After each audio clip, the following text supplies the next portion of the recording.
Welcome to Winnow and an introduction to the Embellish module. Embellish allows you to add borders, text, and graphics to your images.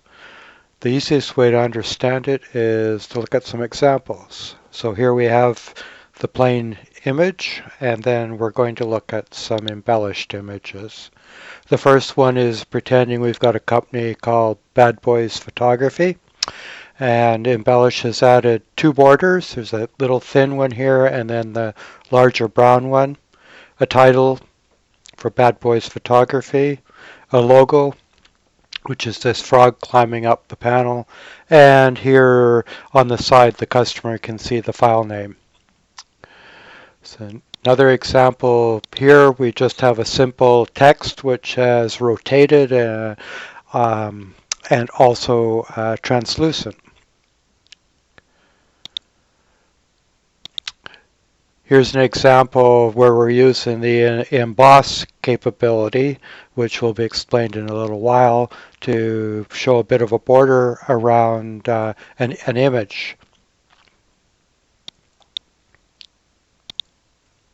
Here we've got a kind of funky fall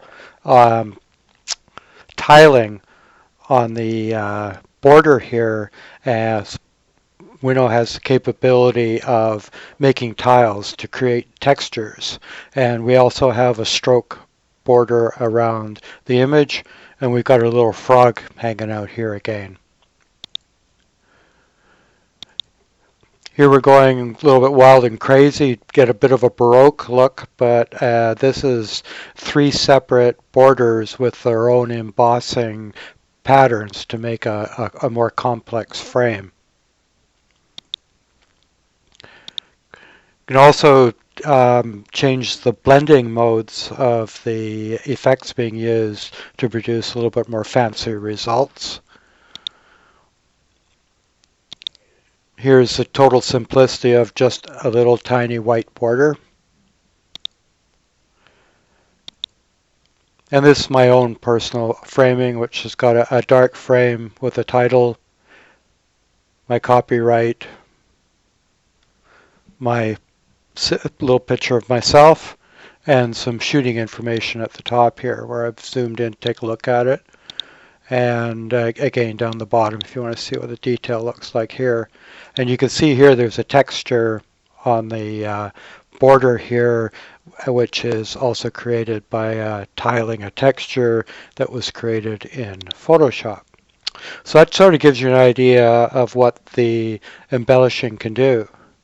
Embellishing has its own panel, and within the panel we've got a series of different options from export styles, general borders, text, and graphics.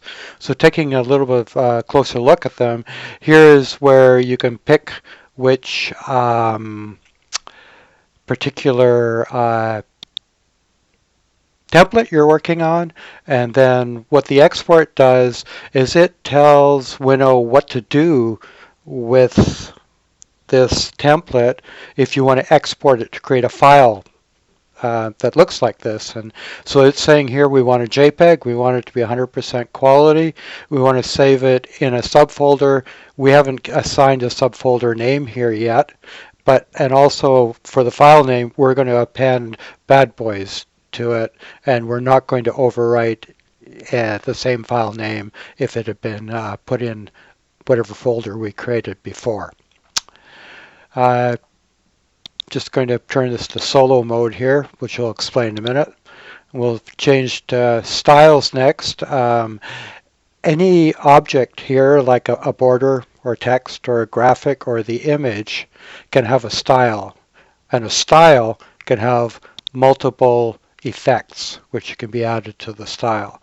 And depending on the order of the effects, it depends, using the painter's algorithm, how it looks, and you can change the transparency of each one as well. So we have a style here to emboss the inner border, which is this little skinny silvery colored one here, and this is the emboss effect, and here's all the controls for that effect. And then we have a shadow effect here too.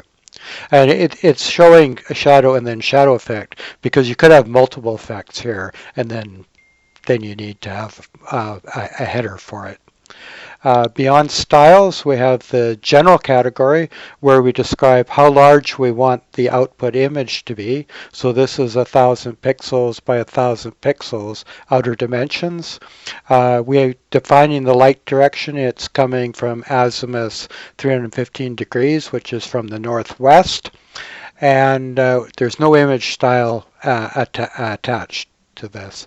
And then we can have as many borders as we want. We've got 2 borders here, as many texts as we want. We've got 2 texts here, this one here and this one here, which is turned sideways. You can always tell which text you're working on because it gets flashed as you mouse over it. You can see it turning red.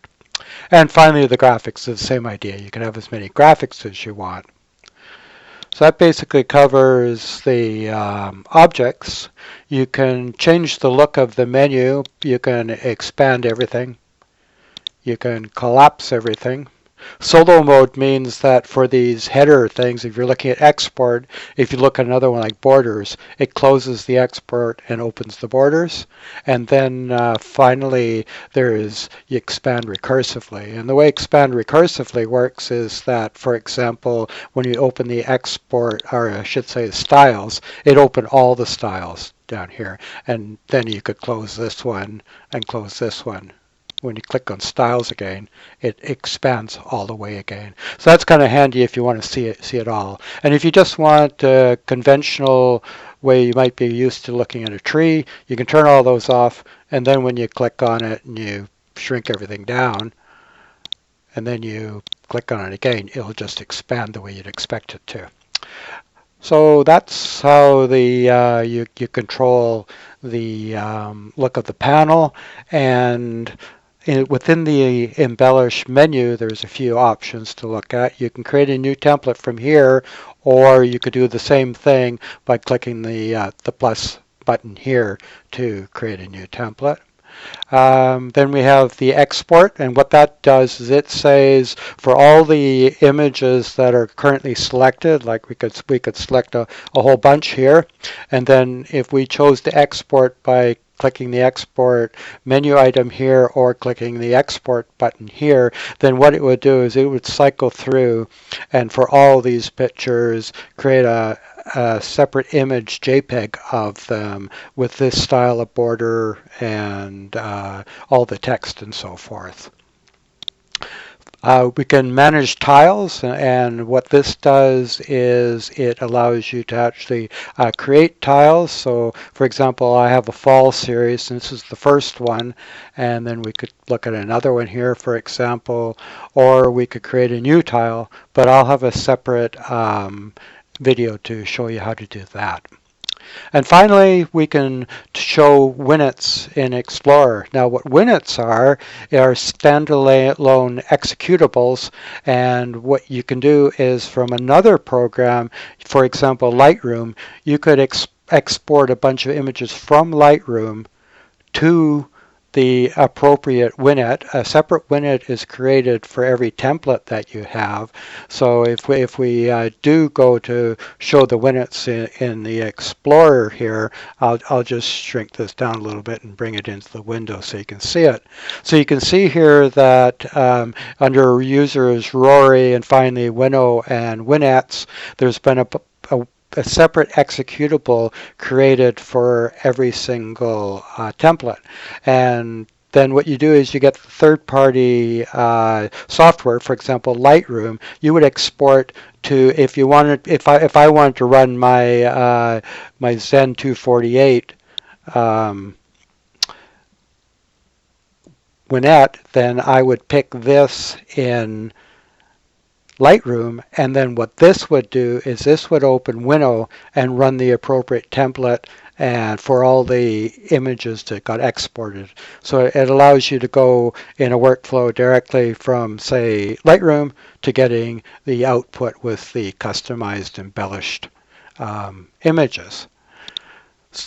And that basically wraps up an introduction to Embellish in Winnow, and I will be producing some more videos to describe how to create the templates in detail. For example, I might rebuild this bad boys photography, and I also will probably do one to describe how the coordinate system works, and finally one to show you how to remotely export and run Embellish from other software. So thanks very much for watching, and I hope you're enjoying Winnow.